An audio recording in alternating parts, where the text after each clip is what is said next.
dipersembahkan oleh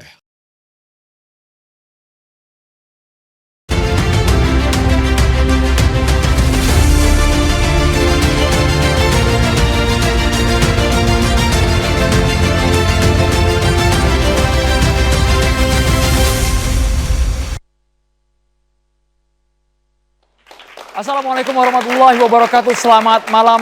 Momen yang sangat dinantikan bersejarah ketika konferensi tingkat tinggi perdamaian Gaza, Sharm el-Sheikh, yang diselenggarakan di Mesir dihadiri oleh 20 kepala negara termasuk Presiden Prabowo Subianto. Harapannya ini bukan hanya awal ketika genosida bisa dihentikan sepenuhnya di Gaza, tapi perang berakhir di belahan dunia khususnya yang berada di Timur Tengah. Kami akan membahas lebih dalam karena sekarang sudah masuk ke fase yang pertama, pembebasan sandera dari kedua belah pihak, baik itu Hamas dan juga Israel. Kami ucapkan terima kasih banyak kepada BAS yang terus mendukung Catatan Demokrasi, kepada teman-teman mahasiswa dari UIN Syarif Hidayatullah Jakarta, dan juga dari UKI. Terima kasih malam hari ini sudah hadir. Semoga teman-teman bisa berpartisipasi juga, bertanya kepada narasumber kami, karena semua sepakat terciptanya perdamaian di muka bumi ini, tidak ada lagi nyawa yang bergelimangan.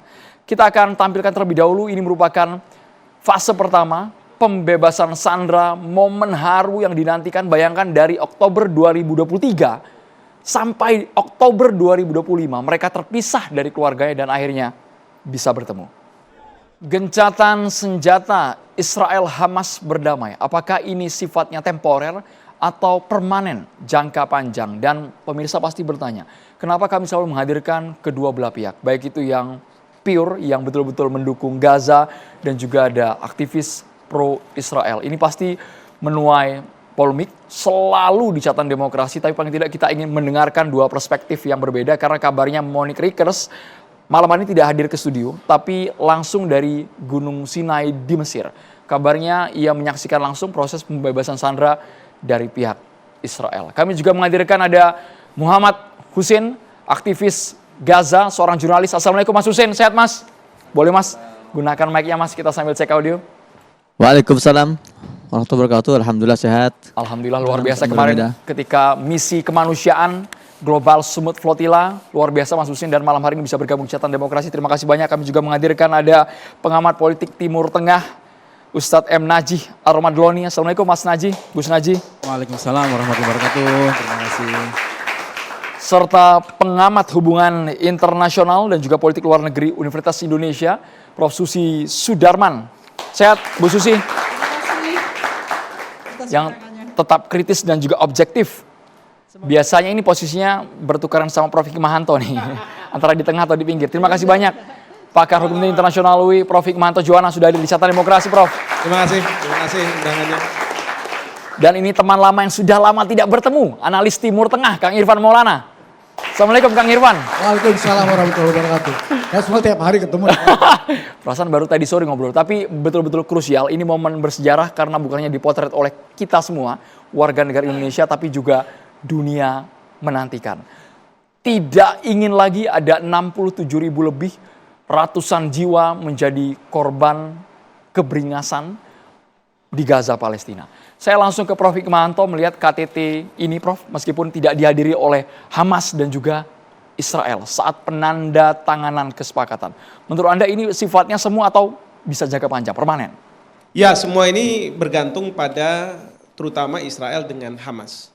Kalau misalnya dari pihak Israel dan Hamas ikut di dalam kesepakatan-kesepakatan yang dibuat, tentu ini akan permanen.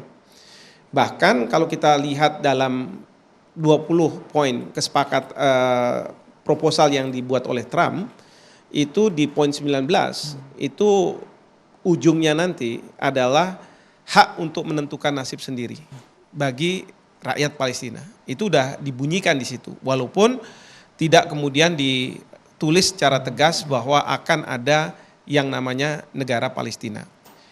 Untuk bisa menjadi sebuah negara. Sebenarnya itu agak ambigu sih Prof. Agak ambigu Prof. Masih bias sejujurnya Prof ya. Betul, masih bias. Makanya itu perlu ada pengawalan dari masyarakat internasional, negara-negara, terutama negara-negara yang diundang pada waktu KTT kemarin. Termasuk di situ adalah Indonesia. Jadi kalau misalnya kita melakukan pengawalan terkait dengan kesepakatan-kesepakatan yang dibuat, tahapan-tahapan yang ditentukan, maka menurut saya ini bisa berujung pada adanya pengakuan Palestina sebagai sebuah negara. Sekarang ini sudah sampai 157 negara. Nah, permasalahannya adalah kalau Israel tidak mengakui Palestina, maka sampai kapanpun walaupun jumlah negara yang mengakui akan bertambah, tidak akan merdeka. Ingat pada waktu kita menyatakan kemerdekaan kita, proklamasi 17 Agustus, kita masih diserang Belanda. Kemudian pada waktu Mesir sudah mengakui Indonesia sebagai sebuah negara, kita pun masih diserang oleh Belanda dengan mengatakan ini merupakan aksi polisionil. Sementara kita sudah mengatakan ini sudah agresi antara satu negara ke negara lain. Baru pada tanggal 27 Desember tahun 1949, di mana Belanda menyerahkan kedaulatan, pada saat itu diakui Indonesia sebagai sebuah negara, maka saat itu Indonesia sudah merdeka secara penuh. Dan ini yang tentu fase yang akan kita nantikan bersama, dan ini nantinya akan menjadi tanggung jawab dari pemerintahan transisi. Karena pemerintahan transisi yang paling utama adalah tentu dia harus memastikan hak-hak rakyat Palestina yang sekarang di Gaza itu terpenuhi. Baik itu makanan, obat-obatan, dan seterusnya. Kedua, rekonstruksi terhadap Gaza. Dan perekonomian harus digerakkan di sana. Kemudian persiapan untuk rakyat Palestina bisa menentukan nasibnya sendiri. Meskipun Prof. Hikmahanto, pemerintahan transisi Board of Peace diketuai oleh Trump dan juga wakilnya Tony Blair diragukan banyak pihak. Ya. Kesannya ini hanya berpihak pada AS dan Israel saja tanpa melihat bagaimana kondisi sebenarnya di Gaza. Kalau saya mengusulkan Bapak Presiden mungkin bisa bicara dengan Trump dan kepala pemerintahan, kepala negara dari negara-negara Timur Tengah. Kenapa nggak warga negara Indonesia? Ya, karena kita negara yang dikenal sebagai berpenduduk Islam besar, kita dianggap sebagai Islam yang moderat, dan banyak orang-orang Indonesia yang mampu. Saya selalu katakan, kenapa misalnya tidak Pak Yusuf Kalla yang diminta untuk menjadi kepala pemerintahan transisi. Nah, pada waktu beliau misalnya bilang kita perlu rekonstruksi, ya kita minta nih BUMN karya Indonesia untuk kemudian datang ke sana melakukan rekonstruksi. Bahkan kalau misalnya bank-bank Indonesia dikucurkan sampai 200 triliun oleh Pak Menteri Keuangan, kenapa nggak diserap untuk membangun di Gaza sana yang dibutuhkan? Tapi kita harus tahu juga bahwa pada suatu hari nanti, ya memang yang namanya pinjaman harus dikembalikan. Kita rujuk aja ke rekonstruksi dari Eropa pada waktu itu. Maksudnya Mereka sekalian juga, ambil bagian gitu Prof ya? Ya kita harus mengambil bagian. Ini komitmen bahwa kita Indonesia betul-betul ingin melihat bahwa Palestina ya, rakyat Palestina akan mendapatkan kemerdekaan dan mereka akan setara dengan warga negara di dunia. Oke, saya boleh ke Mas Husin. Mas Husin, dalam 20 poin proposal tersebut, apakah Anda melihat masih terkesan framing Hamas dan Israel saja? Belum ada ditekankan bahwa kepentingan negara Palestina yang berdaulat, Mas Husin? Baik, pertama kita harus, ini suaranya normal Jelas, ini ya? jelas, suaranya jelas, clear Mas. Iya. Pertama kita harus sadar dan ingat yang dihadapi oleh kita dalam konflik ini, oleh dunia, ini kan sudah dunia melawan penjajahan ya, adalah Israel.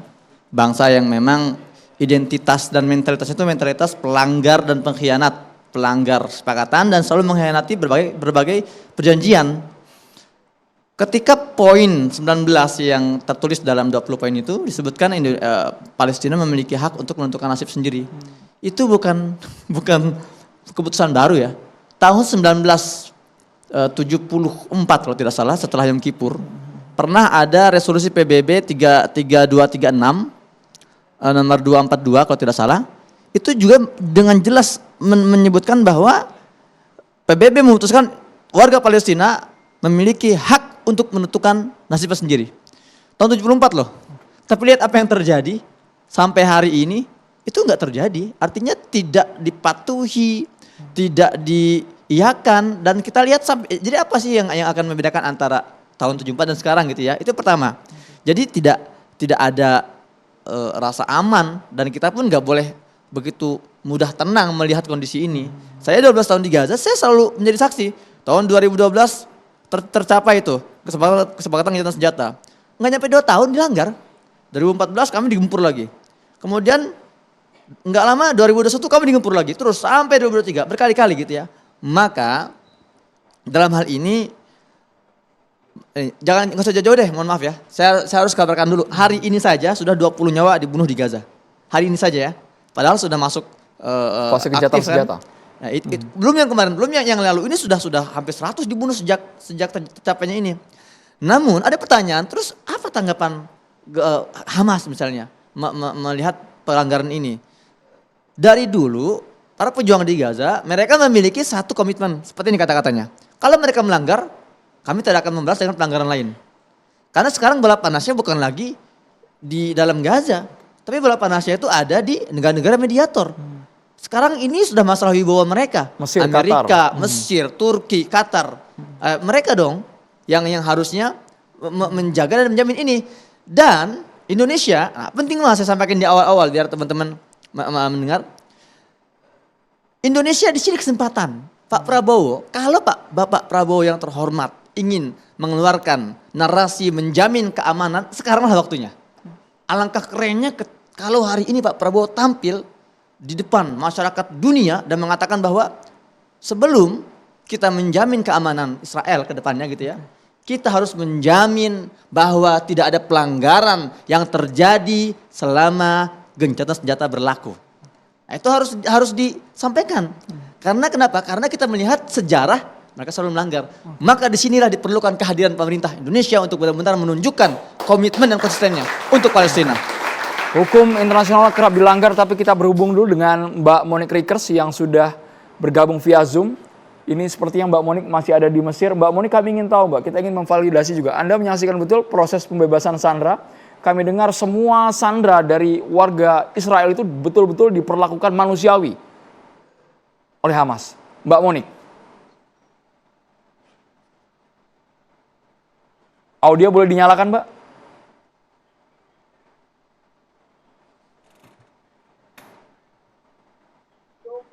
Apakah bisa mendengar suara saya? Jelas Mbak Monique, langsung dijawab boleh Mbak?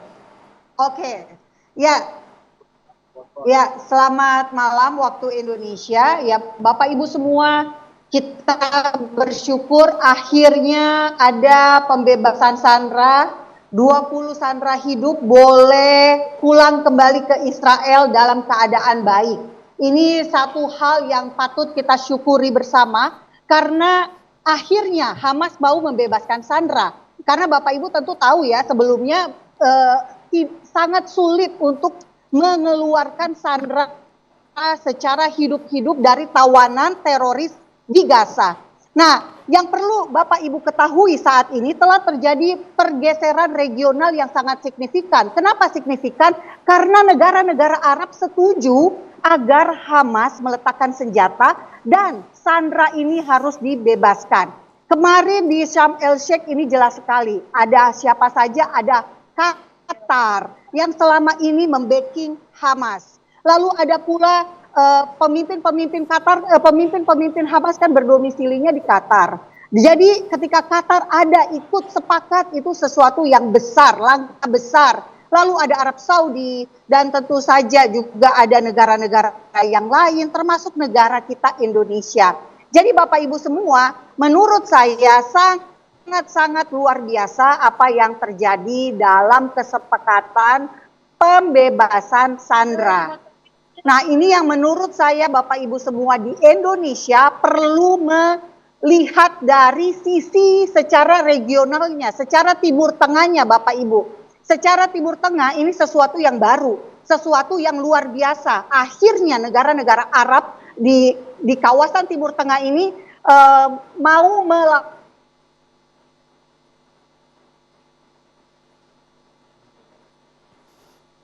Seperti yang terputus dengan Mbak Monique, sinyalnya sedang di jalan. Saya boleh ke Kang Irfan. Kang Irfan, Anda yakin ini akan bersifat jangka panjang? Saya melihat ini, Karena tadi Mas Husin bilang sangat ragu dengan poin 19 ketika negara Palestina diberikan wewenang penuh untuk mengurus pemerintahannya. ini kan konflik panjang ya, udah 1 abad lebih.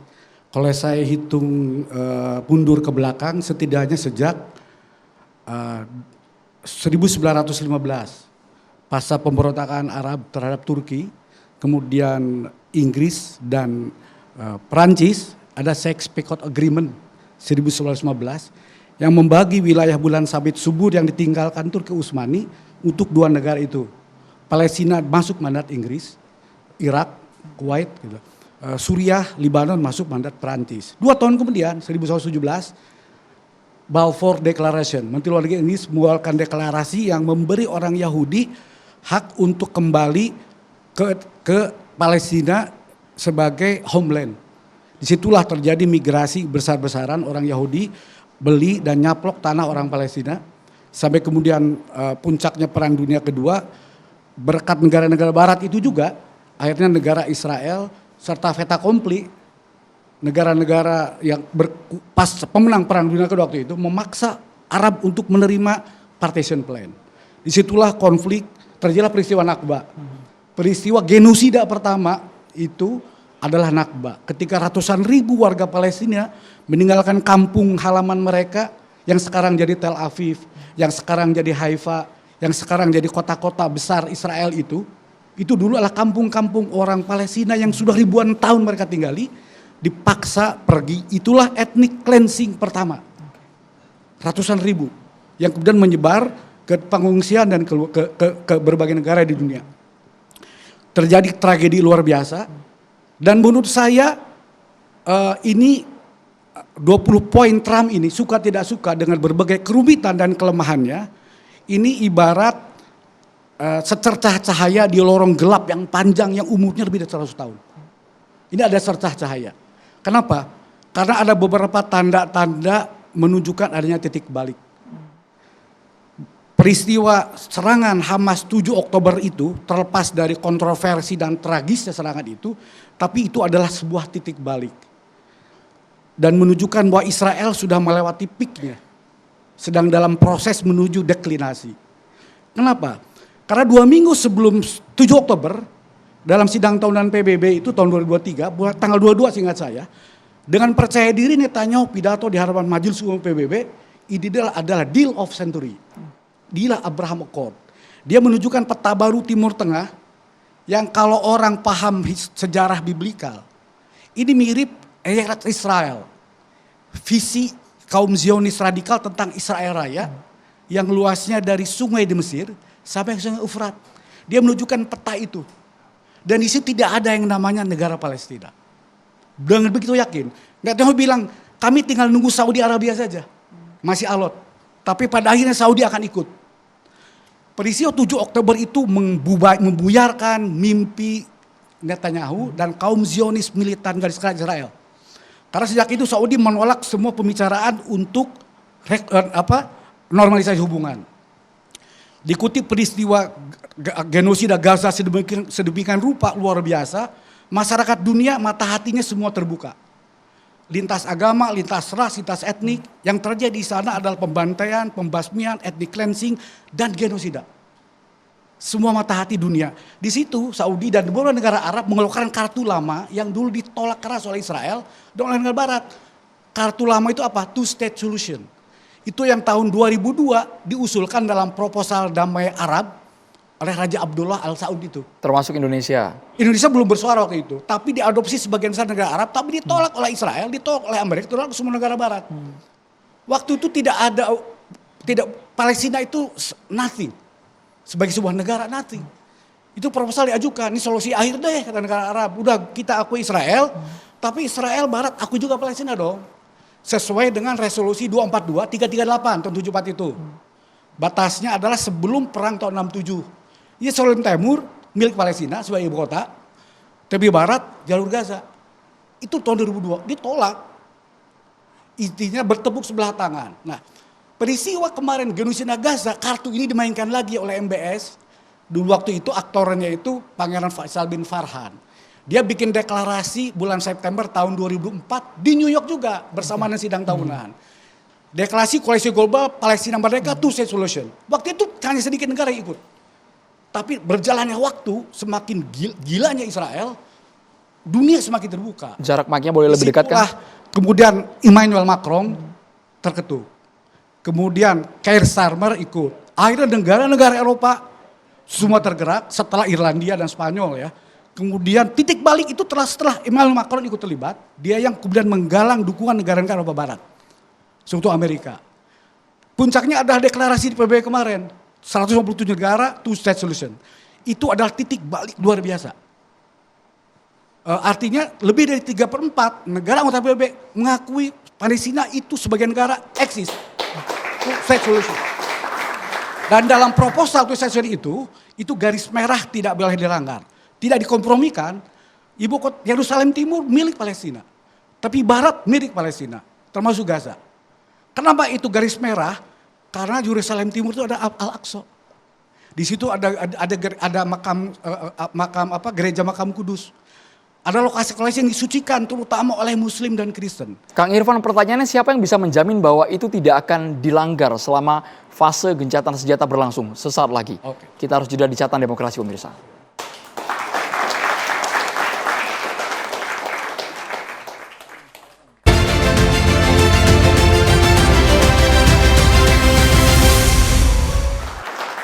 Kang Irfan, siapa yang bisa menjamin mitra regional apa International Stabilization Force yang akan dibentuk nantinya? Yang bisa menjamin bahwa mekanismenya sesuai dengan prosedur, tidak ada yang melanggar selama gencatan senjata ini berlangsung. Sebelum ke situ, saya jelaskan lagi titik balik yang kedua. Kan tadi saya katakan genosida Gaza itu merubah opini dunia, mata hati orang, lintas agama, semua bangsa, apapun keyakinannya, semua nuraninya sama, itu terbuka. Dan siapapun tahu bahwa Israel itu gimana pun juga bertahan karena Amerika. Dan itulah kebenaran itu akan menemukan jalannya. Dalam keadaan putus asa, beneran akan menemukan jalannya. Adalah Amerika sendiri yang berubah. Jadi saya ingat 3 minggu lalu hari Senin saya ingat. Donald Trump itu diwawancara oleh Daily Caller, media konservatif, sangat pro Israel.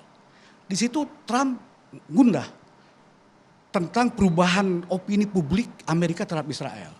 Dia bilang begini, saya tidak menyangka Kongres Amerika sekarang tidak sesolid 15-20 tahun lalu dukungan ke Israel. Dulu gak ada yang berani itu bersuara nyaring kritik Israel.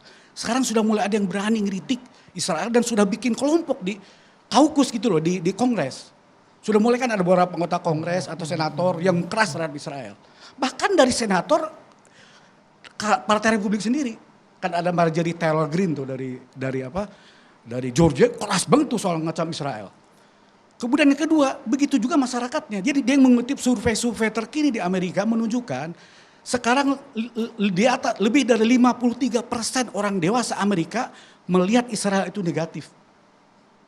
Dan yang lebih mengejutkan lagi buat dia adalah pemilih Partai Republik, terutama di kalangan anak muda. Okay. Sudah mulai banyak yang bersuara kritis dan negatif. Contoh Charlie Kirk, influencer konservatif, anak muda, loyalis Trump, pendukung American First, Make America Great Again, dan sangat pro Israel. Setahun kedua pasca tragedi Gaza itu mulai berubah. Dia melihat apa yang terjadi di Gaza itu bukan pembelaan diri, itu ethnic cleansing.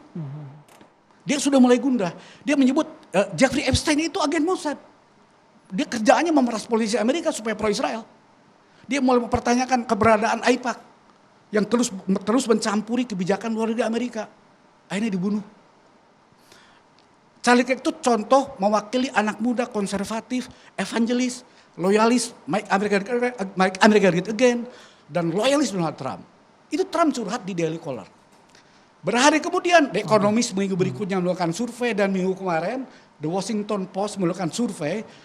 Kata Washington Post, 60% orang Yahudi Amerika menilai Israel melakukan ethnic cleansing. Itu orang Yahudi Amerika. Apalagi yang bukan Yahudi, kira-kira begitu. Okay. Jadi ada perubahan opini publik luar biasa di dalam negeri Amerika sendiri. Itu yang dipertimbangkan oleh Trump? Salah satunya. Yang kedua, titik balik ketiga, ini bumerang betul. Ketika Israel membom Doha. Itu negara Arab kali ini marah beneran. Di KTT Doha itu Al-Sisi itu sampai teriak, Israel musuh bersama. Dan dia menawarkan bentuk aliansi militer Arab seperti NATO. Seperti dulu pernah dibentuk menjelang perang tahun 67 ketika negara Arab kompak menyerang Israel. Dan Mesir siap mimpin. Padahal Mesir negara pertama yang salaman dengan Israel. Tapi Al-Sisi mengatakan itu. Diamini oleh Irak. Tapi negara Arab Teluk tidak setuju. Karena Saudi yang mau memimpin gara-gara itu. Bubar itu agenda koalisi, 2 hari kemudian Saudi dan Pakistan menandatangani fakta pertahanan militer. Perdana Menteri Pakistan, Shahbaz Sharif mengatakan Saudi dalam perlindungan nuklir Pakistan. Rudal balistik Pakistan yang berhulu ledak nuklir bisa menjangkau Tel Aviv. Gentar, kecut. Itulah kemudian di sela-sela konferensi PBB kemarin, Trump mengumpulkan para pemimpin negara Islam dan negara Arab termasuk para Prabowo. Di situ Trump berjanji saya akan selesaikan Gaza. Oke.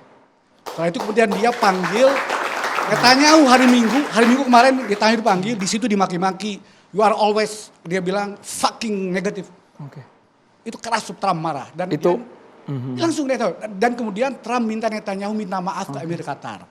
Di situ dari Gedung Putih Netanyahu telepon minta maaf kepada Emir Qatar. Baik. Jadi sebetulnya ini titik balik ketiga.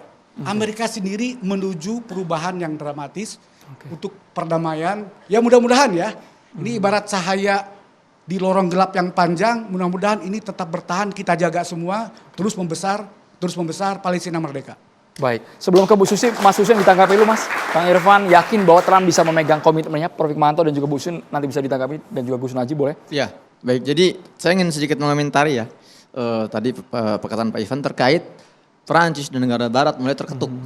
Tapi terketuk di sini kita harus garis bawahi bukan karena kemanusiaan mereka, bukan karena mereka kasihan dengan Palestina. Jangan lupa Amerika, Perancis, Spanyol itu mereka itu partner terbesar Israel dalam genosida kali ini. Israel tuh nggak kuat perang lama itu kalau tidak disupport oleh senjata mereka, logistik mereka, alutsista mereka. Terketuk di sini artinya mereka itu terpojok. Kita melihat marahnya masyarakat Eropa. Italia itu sampai kita lihat shutdown itu Italia 1 hari itu benar-benar lumpuh. Masyarakat marah kepada pemerintah Italia. Bagaimana kok genosida ini terus didukung dari dana-dana kami. Dan itu pun terjadi di negara-negara lain. Amerika, Inggris, Spanyol, Prancis. Jadi mereka itu berubah narasi. Kenapa? Satu, takut dengan posisi mereka. Mereka kalau terus-terusan secara terang-terangan seperti kali sebelumnya mereka mendukung Israel, mereka sudah habis itu. Sudah tidak mungkin mereka bisa bertahan selama itu. Karena protes habis-habisan tekanan diplomatik. Iya. Nah, masalah gini, kenapa itu terjadi? Oke. Bukan semata-mata karena Israel ini sekejam itu, tapi karena ketegaran warga Gaza. Maka saya ingin tegaskan teman-teman, kalau kita melihat ada gencatan senjata hari ini, jangan salah kita mengarahkan kreditnya. Bukan karena Donald Trump. Bukan karena negara-negara Arab, bukan juga. Bukan juga karena negara-negara Eropa. Tapi karena ketegaran warga Gaza 2 tahun. Mereka dikeroyok, mereka dibantai. Tapi mereka menolak menyerah. Kenapa? Karena mereka sedang memberikan kita pelajaran besar. Bayangkan 2 tahun anak-anak Gaza gak sekolah loh ya. Tapi warga Gaza dari yang terkecil sampai yang terbesar. Dari wanitanya sampai laki-lakinya. Mereka menyekolahkan kita selama 2 tahun. Mereka mengajarkan kita apa arti kemanusiaan. Apa arti ketegaran, apa arti hak asasi, apa arti perjuangan. Tufan al-Aqsa, akhirnya ketegaran mereka itu berhasil menyatukan 47 negara. Berkumpul bersatu dalam gerakan global Sumut Flotilla. Ini nggak pernah terjadi sebelumnya. Ini keren banget loh. Gaza dengan warganya, dengan ketegarannya telah membangun standar baru. Apa itu arti kesabaran, apa itu arti ketegaran. Sekarang kita setelah melihat kehancuran di Gaza dan ketabaran orang Gaza, kita jadi nggak terlalu gampang ngeluh loh. Apa sih? Saya nggak ada masalah loh. Gaza aja sekuat itu. Ini mah bukan masalah kita. Ini artinya ini mah kecil. Bukan permasalahannya harus kita perbincangkan berlama-lama gitu ya. Artinya ini sebuah kredit yang harus kita berikan kepada Gaza. Terakhir gini, terkait beberapa titik-titik poin yang tadi titik balik yang Pak Ivan sampaikan, ya, saya ingin tegaskan lagi Kalau tanpa ada ketegaran dan kekuatan para pejuang Gaza, Israel, Amerika nggak mungkin mau berunding di atas meja. Nggak akan mau mereka. Ya, kenapa mereka akhirnya mau berunding di atas meja? Karena mereka nggak bisa, sudah habis mentok. Gimana cara saya ini ya mematikan isu Palestina? Gimana cara saya ini menghilangkan narasi Palestina dari muka bumi ini? Mereka berusaha ethnic cleansing bareng-bareng, nggak bisa. Gitu. Akhirnya sekarang mereka terpaksa menyelesaikan di atas meja perundingan. Dan ini menunjukkan betapa konsistensi warga Gaza terbukti. 2 tahun lalu sudah dijelaskan oleh para pejuang Gaza. Amerika, Israel, kalian mau kan pertawanan kalian kembali? Ya, ayo kita duduk berunding, keluarkan tawanan kami. Dari awal seperti itu ya, dari 7 Oktober, saya ingat sekali itu statementnya Abu Ubaidah itu. Israel ngotot, enggak, kami akan bebaskan sandera-sandera kami melalui jalur militer. Didukung oleh Amerika, oleh negara-negara barat. Sampai 2 tahun gagal, akhirnya udah dikeplok tuh ini Netanyahu oleh Donald Trump. Lu jangan terlalu optimisme, udah sekarang kita nggak bisa ngapa-ngapain. Israel ngotot, pokoknya Israel akan kembali mengokupasi Gaza seperti dulu. Kata warga Gaza nggak bisa, dan akhirnya terbukti bahwa memang ketegaran warga Gaza inilah yang membuat semua perubahan dari skala regional sampai global ini bisa kita saksikan hari ini. Sekali lagi kreditnya untuk warga Gaza, anak-anak Gaza, wanita Gaza, dan dukungan kita semua. Insya Allah. Baik, kita boleh ke Bu Susi. Saat ini AS Israel terpojok karena sekutunya sudah mulai pecah. Ketegaran warga Gaza yang membuat mereka jadi... Saya sangat setuju. Di antara rosy picture dari Prof. Hik dan harapan tentang peran Indonesia, ada 2 hal yang harus diingat. 1, Amerika itu punya dasar untuk bertindak, yaitu gold, glory, and power. Jadi kalau dia tidak melihat keuntungan, dia tidak melihat kekuasaan, dia tidak melihat kemasyhuran, dia tidak akan melakukan sesuatu. Lalu sedikit tentang harapan tentang Indonesia, kita harus menyontoh kejiwaan orang Gaza, karena kita juga diinterupsi, diintervensi, dimanipulasi, kita lihat saja. Jadi sebetulnya yang harus dikuatkan adalah negara ini harus negara kuat, bukan negara lemah minta peranan, nggak akan dikasih. Karena ini forum negara-negara adidaya, yang sebetulnya kita pikir kita diajak baik-baik, padahal kita jadi topeng.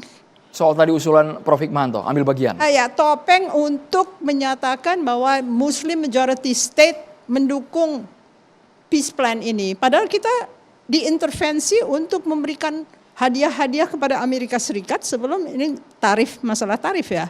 Lalu kemarin ini bukan hanya 19%, dia minta lagi 50% untuk mebel Indonesia yang diekspor ke Amerika. Jadi there's no gift, bukan present ini. Jadi kalau kita tidak kuat, dan sekarang saya mendeteksi masyarakat Indonesia ini sedang galau ya. Dia tidak tahu apa yang dituju karena diganggu oleh buzzers.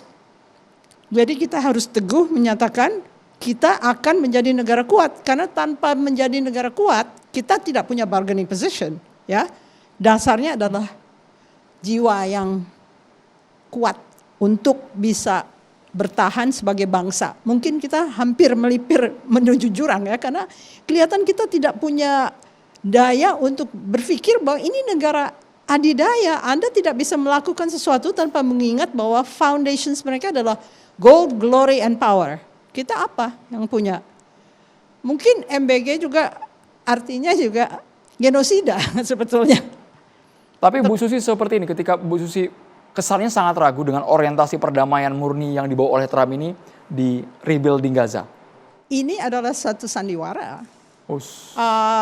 Teater perangnya itu membutuhkan satu sandiwara supaya mereka lolos dari tuduhan mereka membantu genosida yang terjadi di Palestina. Mereka kan malu juga karena mereka kan punya filosofi dasar, punya cita-cita, punya idealism. Ternyata orang Amerika semua tidak setuju dengan pemerintahnya.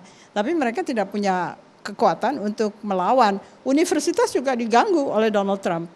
Sama saja. Jadi sebetulnya kalau kita mau melihat, kita lihat dulu motivasi utamanya itu. Misalnya Gaza Riviera itu dikarang oleh Tony Blair. Tony Blair Institute yang sebetulnya sudah menerima uang banyak dari sekutunya Donald Trump yang sebenarnya pro-Zionis. Jadi kalau kita melihat apa yang dapat diuntungkan Amerika ya goldnya itu. Ini skala skeptisnya Bu Susi kayaknya gede banget ini skala skeptisnya Bu. Ya karena saya ingin kita sebagai bangsa lupa bahwa kita punya pemimpin-pemimpin bangsa yang mendukung kemerdekaan dengan begitu gigihnya. Saya tidak melihat itu tercermin dalam negosiasi antara Presiden Indonesia yang akhir-akhir ini dengan Donald Trump. Dan itu berbahaya karena Donald Trump menganggap remeh. Dan Anda bicara dengan bully, Anda sebagai weaklings, Anda akan diinjak habis. Karena itu tujuannya. Jadi jiwa masyarakat Gaza itu harus dicontoh karena mereka bisa menanggulangi penderitaan sedemikian rupa tapi tidak mau meninggalkan. Nah yang menjadi masalah adalah apakah Pak Prabowo setuju bahwa orang Palestina meninggalkan Palestina?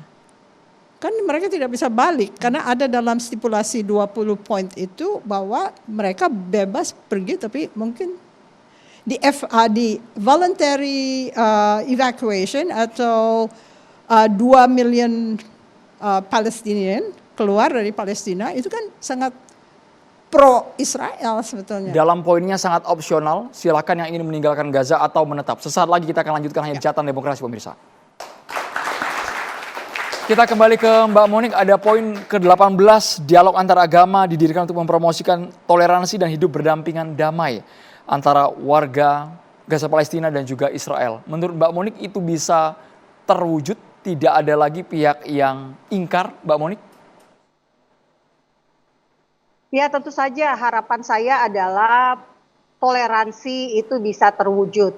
Dengan cara pertama adalah menghapus ajaran kebencian yang selama ini diajarkan kepada anak-anak di Gaza.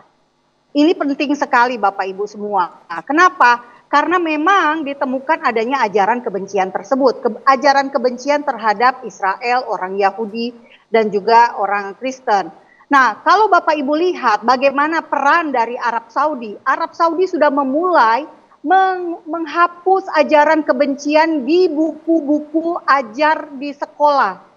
Ini sudah dilakukan sejak masa COVID tahun 2021.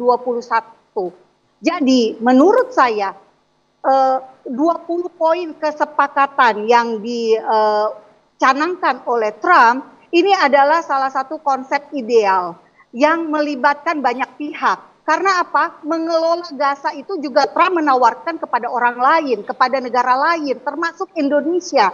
Indonesia sebagai negara berpenduduk beragama Islam terbesar tentu bisa mengajarkan Islam moderat kepada orang-orang di Gaza.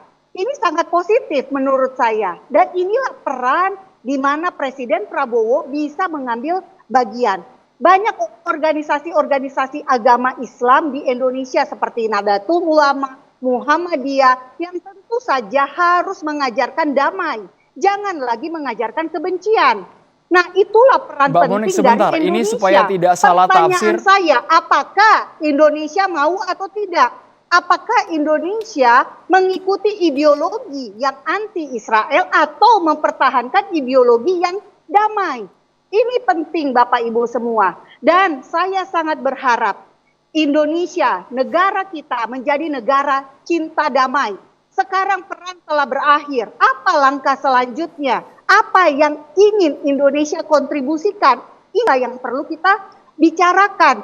Tapi dari tadi narasumber selalu bicaranya sesuatu yang menurut saya secara sejarah aja salah.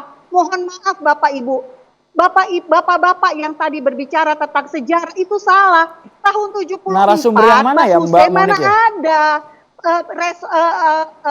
kesepakatan damai. Tahun 74 itu Israel masih menguasai Gurun Sinai, masih menguasai kota Syam el-Sheikh. Baru diserahkan setelah Israel berdamai dengan Mesir. Pada tahun 1979 Syam el-Sheikh itu baru dikasih. Yang terakhir sekitar tahun 1981 kota Taba dikasih kepada Mesir demi perdamaian. Saya saat ini sekarang lagi ada di Mesir. Jadi Bapak Ibu semua, tadi juga dikatakan tentang Israel Raya oleh narasumber Pak Irfan. Israel Raya itu ada di Kejadian 15 dan jelas sekali di situ dikatakan dari Tuhan kepada Abram. kepada Abram. Abram dikasih tanah 10 suku bangsa pada masa itu dan tidak ada yang namanya Palestina. Jadi please jangan ngarang-ngarang. Kita kembali ke sejarah dan kalau kita lihat sejarah sangat jelas. Tanah perjanjian adalah tanah untuk bangsa Israel dan itu pun ada di kitab suci umat Islam.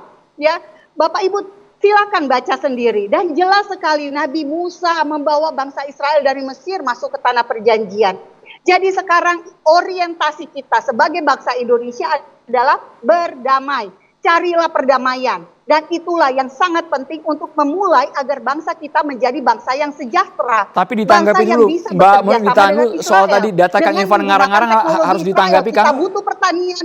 Ini kredibilitas narasumber juga dipertaruhkan Kang. Si PBB 242338 tadi saya mau melengkapi yang disampaikan Mas Susi, Mas Husen. Soal tahunnya okelah dipersoalkan, tapi tahun 70-an. Tentang hak menentukan nasib sendiri buat bangsa Palestina, itu poinnya. Gitu. Tentang Israel harus mundur dari wilayah pendudukan dengan batas-batas sebelum perang tahun 67. Sebelum itu poinnya, Anda saja yang tidak paham. Soal janji Tuhan kepada Abraham dalam Kejadian, Oslo, Abraham itu punya anak dua, Ishak dan Ismail. Kesepakatan Oslo sudah anaknya bukan cuma memberikan Yakub tanah saja. kepada Palestina. Anaknya itu ada Palestina Ishak. sudah Ishak diberikan punya anak Bethlehem, Esau dan Jericho. Yakub. Esau itu menurunkan orang Arab. Jadi Ishak pun menurunkan orang Arab. Orang Yordania itu keturunan Esau, bukan Ismail. Ismail menurunkan orang Arab juga. Dan jangan lupa janji Tuhan juga pada Ismail dari sungai Mesir sampai negeri Sur. Jadi sebetulnya itu tanah milik diwariskan kepada keturunan Abraham, baik orang Arab, baik orang Yahudi, orang Funisia, orang Kanaan, orang Aram, orang Asyur, bangsa-bangsa Semitik di Timur Tengah.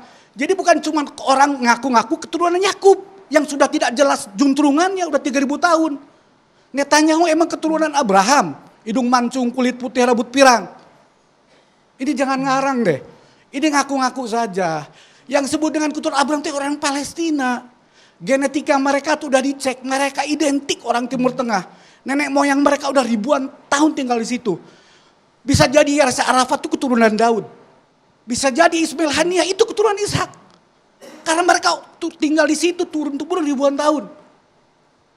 Bukan Netanyahu dari Polandia yang ngaku-ngaku keturunan Yakub. Punya hak negeri perjanjian, bangsa pilihan Tuhan. Anda saya paham, Anda menganut teologi dispensasi yang itu oleh gereja, oleh Katolik, oleh gereja reformasi dianggap heresi. Cuman memang kelompok ini di Amerika majority.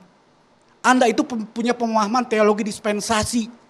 Memahami kisah dan Alkitab itu secara harfiah. Mbak Monik masih tersambung, audio Mbak Monik ini termute, audionya. Bangsa Israel zaman dulu. Audio Mbak Monik tertutup. Audio Mbak Monik tolong tertutup. berguru pada bapak-bapak gereja yang mendengarkan jelas suara Kang Irfan. Mbak Monik, audio Anda tertutup, Mbak Monik. Iya, saya dengar. Jadi saya tahu Anda penganut teologi dispensasi. Irfan, yang oleh gereja reformasi pun dianggap menyimpang. Ya, saya dengar. Oleh Katolik dianggap menyimpang. Saya paham Anda menganut teologi itu. Jadi saya bisa maklumi kenapa Anda tersesat dalam brutalitas, genosida dan menjadikan itu pembenaran. Anda menjadikan Alkitab itu kitab suci sebagai sekedar buku tanah, sebagai sertifikat. Anda merendahkan kitab suci Anda sendiri. Ingin ditanggapi, Mbak? Ya, yang ingin saya tanggapi adalah begini. Kalau memang bapak-bapak yang ada di sini tidak ingin perang ini berhenti dan mengarahnya ke perdamaian, bapak-bapak di sini maunya apa? Maunya perang terus. Kita sudah berbulan-bulan membahas tentang perang di Gaza dan sekarang perangnya sudah berhenti. Kenapa sekarang masih marah-marah? Harusnya kan yang dibicarakan adalah damai. Tapi cara berdamainya seperti apa? Implementasinya seperti bagaimana? Konkretnya bagaimana untuk kita Indonesia bisa berperan pada perdamaian yang dicanangkan oleh Presiden Trump. Please jangan balik lagi mundur terus sampai Bapak Ibu akhirnya bapak-bapak yang ada di sini tidak lagi ngerti tentang sejarah yang fakta. Fakta sejarah itu karena sudah lewat nggak bisa diulangi. Jadi sekali lagi mari kita orientasinya ke depan. Apa yang bisa kita lakukan secara konkret, gitu ya. Dan konkretnya yang mungkin paling bisa dilakukan adalah bagaimana Indonesia bisa terlibat dalam tata kelola Gaza yang baru. Karena Trump menghendaki keterlibatan dari negara-negara lain. Nah, ini kesempatan besar buat kita di Indonesia, Bapak Ibu semua. Jadi, tolonglah, Bapak-bapak yang ada di forum ini, di catatan demokrasi saat ini, pasti lebih cerdas, lebih pintar, lebih bijak, dan sebagainya. Berikanlah solusi, implementasi, perdamaian yang paling bisa dilakukan Baik, oleh Mbak pemerintah Indonesia. Baik. Itu yang saya bisa sampaikan dari Mesir. Mesir ini adalah contoh terbaik bagaimana Mesir yang dulu menyerang Israel 3 kali. Tahun 1948, tahun 1967, tahun 1973, tetapi memilih berdamai pertama kali tahun 1979. Israel akhirnya mengembalikan Gaza, Israel harus akhirnya mengembalikan Gurun Sinai, mengembalikan Syam El Sheikh, kota yang dibangun oleh Israel Ini kepada balik ke pemerintah sejarah. Mesir Mas Hussein, untuk Gus Naji perdamaian. ingin merespon? Gaza baru dikasih Gus pada Naji. tahun 2005 kepada Palestina. Jadi orientasinya saya sekarang kira Mbak Monik konkretnya terlalu apa? jauh Perdamaian membawa bentuknya ini pada persoalan seperti agama. apa?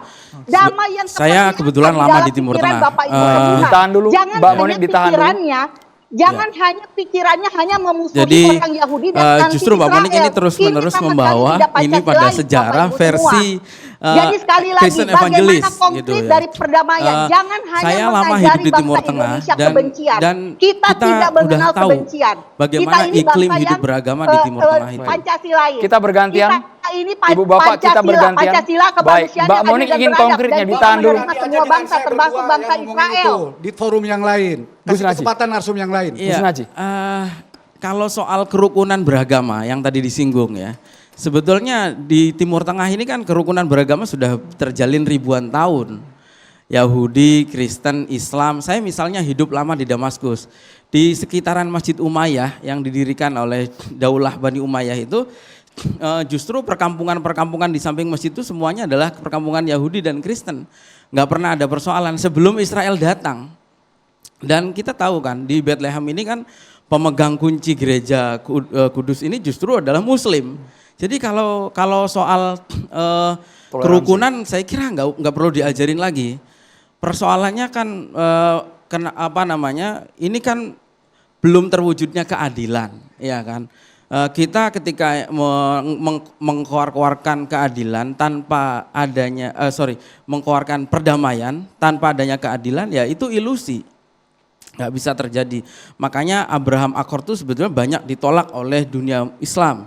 Indonesia termasuk yang menolak karena Palestina belum merdeka gitu. Institusi terbesar di Timur Tengah, Institusi Keislaman Al-Azhar di Mesir, nanti Mbak Monik bisa cek di sana, itu juga menolak konsep ini gitu. Karena perdamaiannya tidak dibangun atas asas keadilan gitu. Ya tentu tidak ada yang tidak menyambut adanya gencatan senjata ini, kita sambut. Tapi persoalannya kan soal kredibilitas Israel. Israel ini negara mana sih yang percaya sama Israel? Yang masih menyisakan kepercayaan kepada Israel? Saya kira kan nggak ada. Jadi semua orang bertanya apa yang menjamin bahwa kali ini Israel akan patuh? Karena kan tidak ada hukum internasional yang dipatuhi oleh Israel selama ini. Dan pembantaian yang dilakukan oleh Israel beberapa tahun terakhir ini kan sebetulnya hanya mengulang peristiwa yang terjadi seabad lalu yang sudah berulang-ulang. Ada pembantaian Haifa tahun 37 jauh sebelum Israel dibentuk. Kemudian ada pembantaian-pembantaian yang lain di Jenin, di beberapa tempat ya. Jadi ini kan persoalannya persoalan kredibilitas Israel, saya kira gitu. Ya tentu kita nyambut bahwa ini intensitas perangnya meskipun belum berhenti. Tadi saya juga baca apa yang dikutip Mas Hussein bahwa hari ini masih terjadi beberapa pembunuhan dan Israel ini kan seperti yang digambarkan oleh Francesca Albanese, pelapor PBB, dia adalah pihak yang melakukan genosida yang terkejam dalam sepanjang sejarah modern gitu.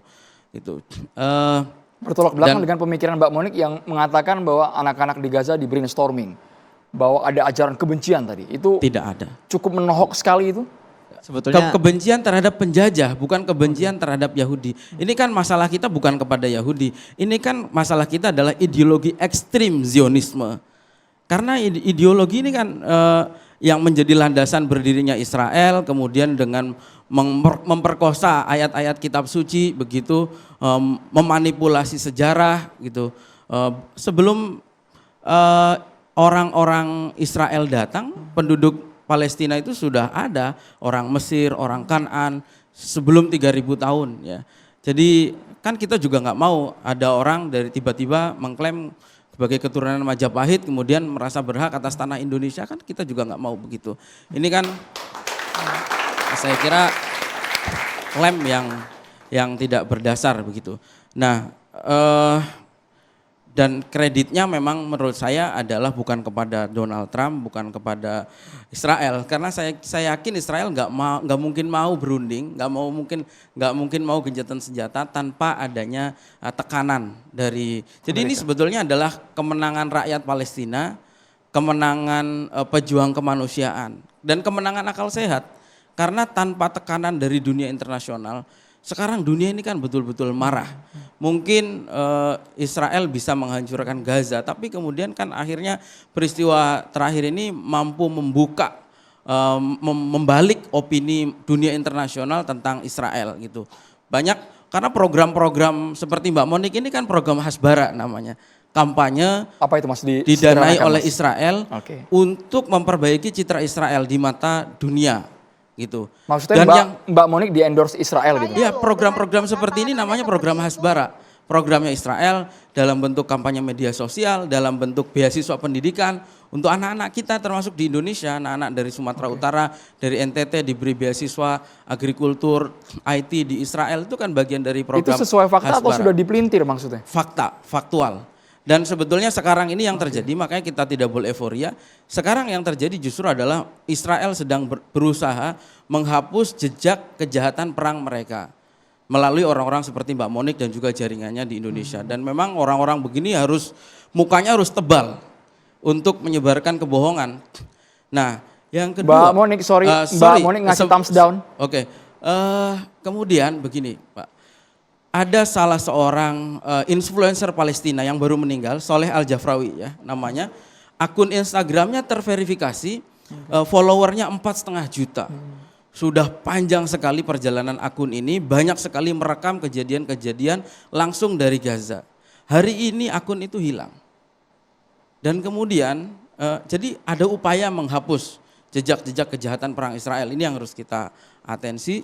Kemudian Israel juga di anggaran tahun 2025 ini mengucurkan dana sangat besar sekali membayar konsultan namanya Clock Tower, itu mantan manajer kampanyenya Trump, untuk mempengaruhi jawaban AI, baik itu ChatGPT, Meta ataupun yang lain, agar menjawab sesuai dengan narasi Israel.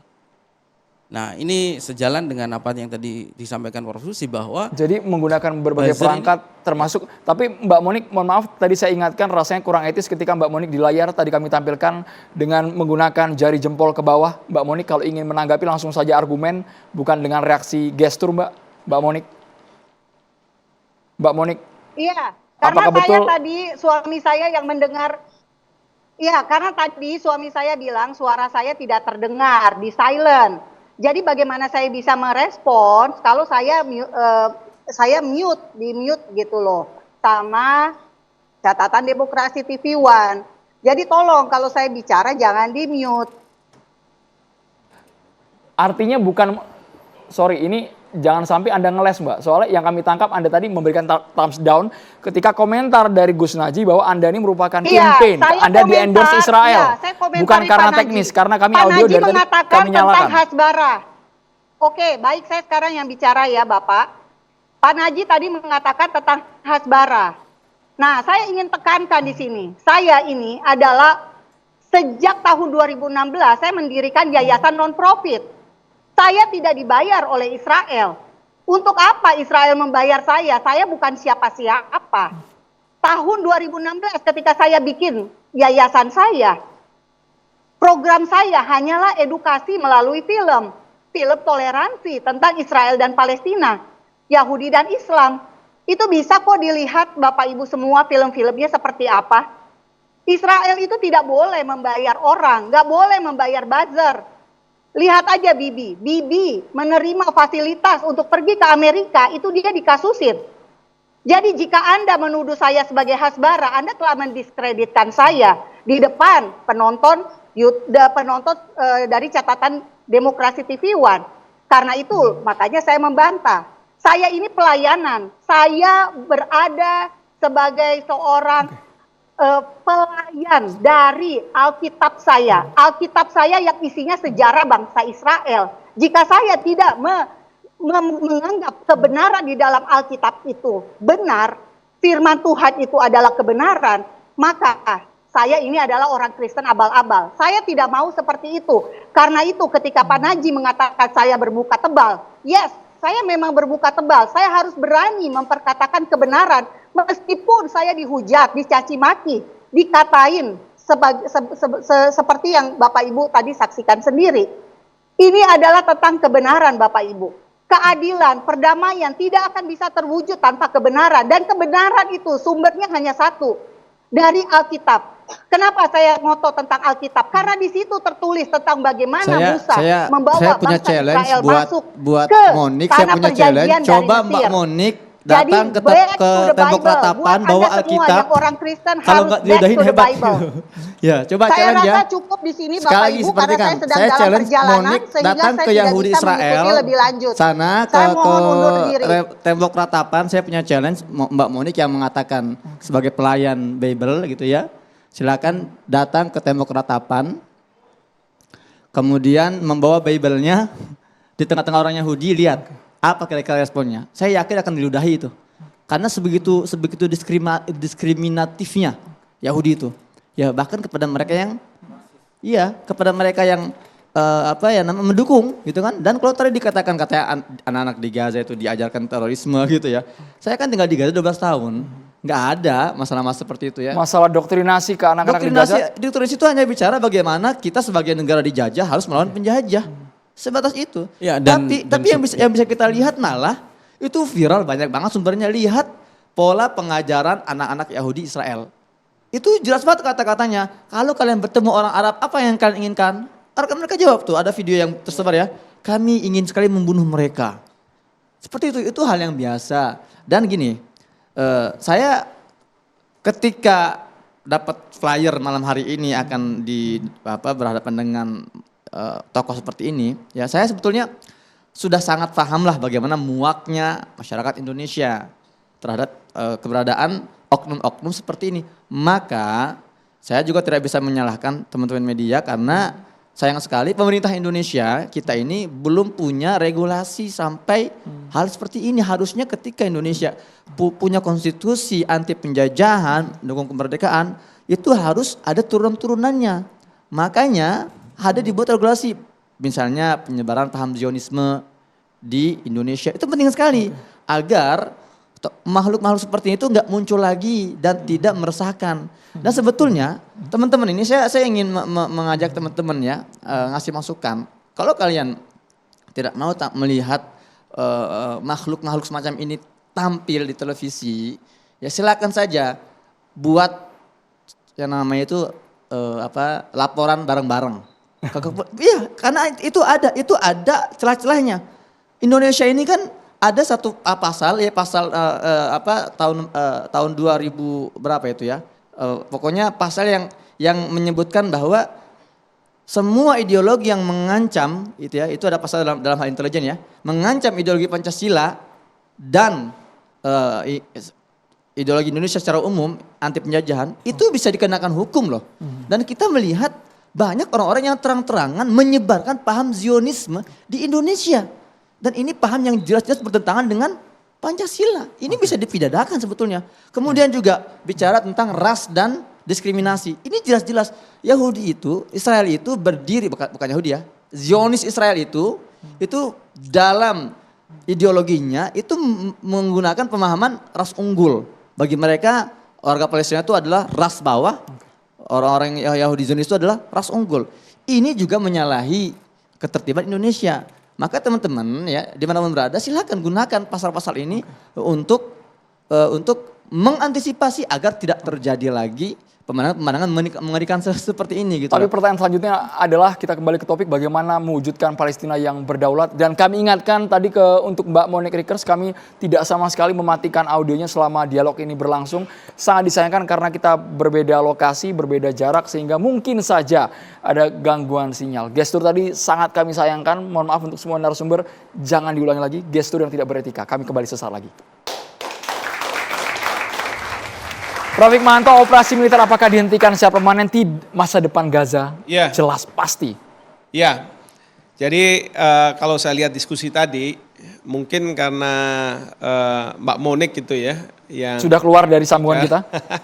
Jadi Mas Irfan juga terpancing untuk kita selesaikan berdua saja gitu ya. Kalau saya fase itu udah selesai lah, saya bilang udah.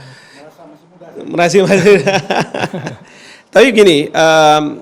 Yang ingin saya sampaikan dalam kesempatan ini adalah pertama kita lihat dari televisi bagaimana rakyat di Palestina menyambut apa yang terjadi pada saat sekarang, bahwa serangan sudah tidak ada lagi, kemudian pasukan dari Israel sudah mundur dan dari pihak Hamas juga sudah memenuhi komitmennya untuk mengembalikan para sandera, tadi juga sudah kita lihat. Dan yang pasti adalah sekarang ke depan itu seperti apa. Siapa yang harus memikirkan masa depan dari rakyat Palestina? Tentu ya rakyat Palestina, tapi dalam kondisi seperti sekarang, kalau menurut saya harus ada negara-negara yang mampu untuk membantu rakyat Palestina sampai pada titik dia akan menjalankan hak untuk menentukan nasib sendiri. Yang ambil peran siapa itu, Prof? Negara-negara yang saya mengatakan, jadi kalau misalnya Bapak Presiden tadi ketika kembali dari Mesir mengatakan bahwa ya kami diminta untuk menyaksikan. Ini kan untuk mengendorse apa yang menjadi kesepakatan yang dibuat oleh Presiden Trump dengan co-chairnya dari Turki, dari kemudian Mesir, begitu ya, untuk mengatakan bahwa ini fase-fase yang akan dijalankan. Nah, menurut saya kalau misalnya Bapak Presiden bisa kapitalisir ini, ya, posisi kita yang sangat dibutuhkan, karena mungkin dari Asia Tenggara kita yang bisa hadir dan mau hadir di sana, tentu kita harus bersuara. Saya selalu mengatakan bahwa kenapa tidak kita Indonesia membanjiri katakanlah dengan sumber daya manusia, sumber daya keuangan yang kita mungkin miliki, ya, yang kalau misalnya saya tadi katakan 200 triliun yang digelontorkan oleh Pak Menteri Keuangan ke bank-bank ini, kenapa tidak kemudian dimanfaatkan di sana? Itu dalam konteks bahwa kita ingin mengawal proses ini sampai dengan rakyat Palestina benar-benar menjalankan hak mereka untuk menentukan nasib sendiri. Tadi Mas Hussein mengatakan dulu juga sudah pernah, setuju. Tapi sekarang ini harus berhasil. Dan ini kesempatan bagi kita Indonesia. Bapak Presiden pada waktu sebelum berangkat ke Mesir itu kan mengadakan rapat di Hambalang. Dan salah satu isunya adalah kesiapan TNI untuk jika sewaktu-waktu diminta untuk hadir di Gaza untuk mengisi ISF, International Stabilization Force. Nah, kalau menurut saya dahulu itu. Tadi Mas Hussein mengatakan siapa yang akan mengawal? Ya. Apakah dari negara-negara Timur Tengah yang mungkin jumlah yang akan dikontribusi tidak sebesar seperti Indonesia? Kita bicara 20.000. 20.000 orang ini besar. Amerika Serikat katanya yang saya dengar mengirim hanya 200 orang. Ya, 200 orang. Ini 20.000. Pertama itu.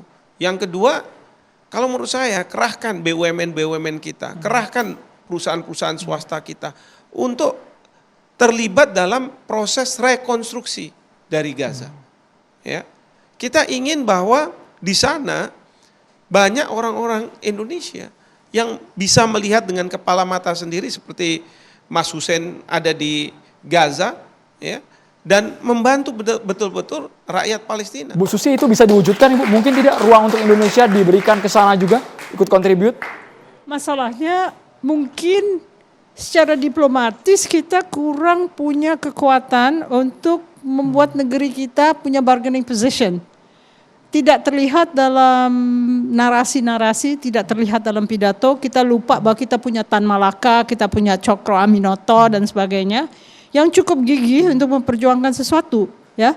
Jadi ini yang dibutuhkan sehingga semua bersemangat untuk mendukung peran Indonesia yang sebetulnya sangat dibutuhkan oleh mereka sebagai kedok bahwa ini sesuatu yang permanen gitu. Padahal mereka mengejar 4,5 miliar dolar dalam 10 tahun dengan investasi-investasi yang tidak mungkin datang dari negara yang dianggap remeh. Jadi kita jangan dianggap remeh. Nah, ini yang saya ingin sampaikan juga, bahwa jangan kemudian kita berpaku kepada presiden sendiri. Para pembantunya itu harus aktif. Jadi ketika Bapak Presiden sudah pulang seperti ini para pembantu presiden, menteri-menteri, semua sudah harus berpikir apa yang bisa dilakukan. Apa yang bisa kita lakukan di Gaza dan kemudian memecahkan masalah di Indonesia. Ini kan sekarang banyak nih yang mengatakan banyak kesulitan mendapatkan pekerjaan. Kalau misalnya jadi Menteri Tenaga Kerja, apa nggak pernah berpikir ini salah satu opsi. Dan kita bisa kok mengatakan, kalau saya lihat Presiden Prabowo bicara dengan Presiden Trump, kan kolegial. Bisa mengatakan, oh ini begini, saya harus mau ke ini. Kenapa tidak kita lakukan seperti itu? Tapi kalau menteri-menterinya tidak menyiapkan segala sesuatu, saya juga sayangkan, karena kalau misalnya presiden harus yang memikirkan segala sesuatunya, ya repot. Nah, jadi ini yang saya harap bahwa semua bergerak seperti itu. Mas Naji, boleh gunakan mic-nya? Iya, sayangnya pada pertemuan KTT di Sharm el-Sheikh Mesir kemarin itu, kemerdekaan Palestina justru tidak bergema gitu.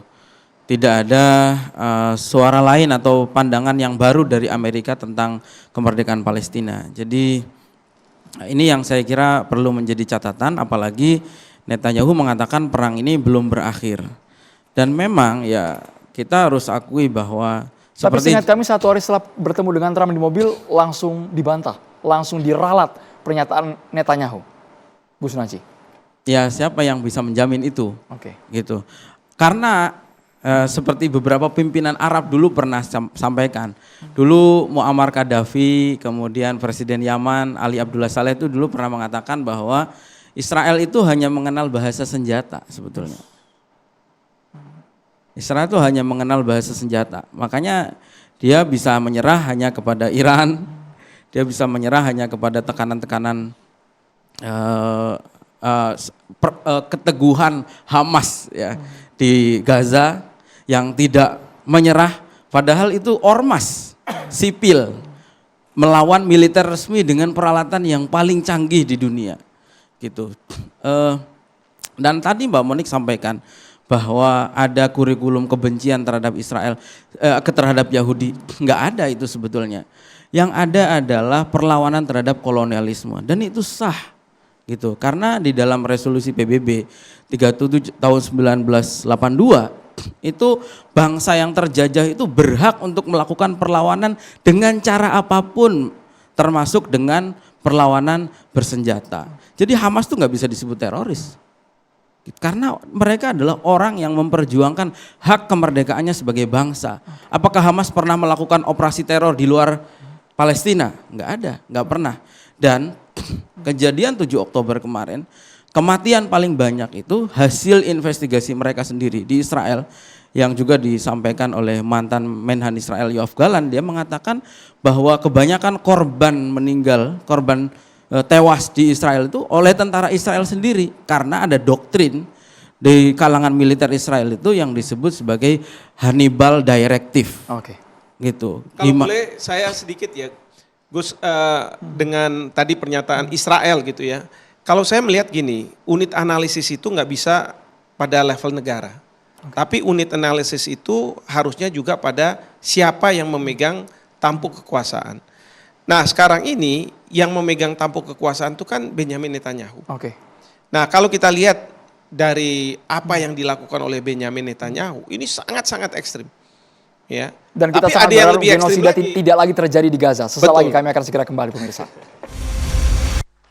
Kami ucapkan terima kasih banyak kepada BHS yang sudah mendukung catatan demokrasi, teman-teman dari UIN Syarif Hidayatullah Jakarta dan juga UKI. Tepuk tangannya mana teman-teman? Semoga kalian bisa mencerna apa yang tadi diucapkan oleh para narasumber, Kang Irfan, Prof. Hikmahanto, Bu Susi, Gus Najih, Mas Husin. Terima kasih banyak sudah hadir malam hari ini. Kita berharap bukan hanya berhenti pada kata damai, tapi tidak ada lagi yang namanya penembakan, memuntahkan rudal. Harapannya berhentinya genosida di Gaza ini bersifat permanen. Kita tidak lagi disuguhkan dengan pembantaian yang ada. Saya Andrew Beda Merkuri, selamat malam. Sampai jumpa. Terima kasih banyak, Bu Susi.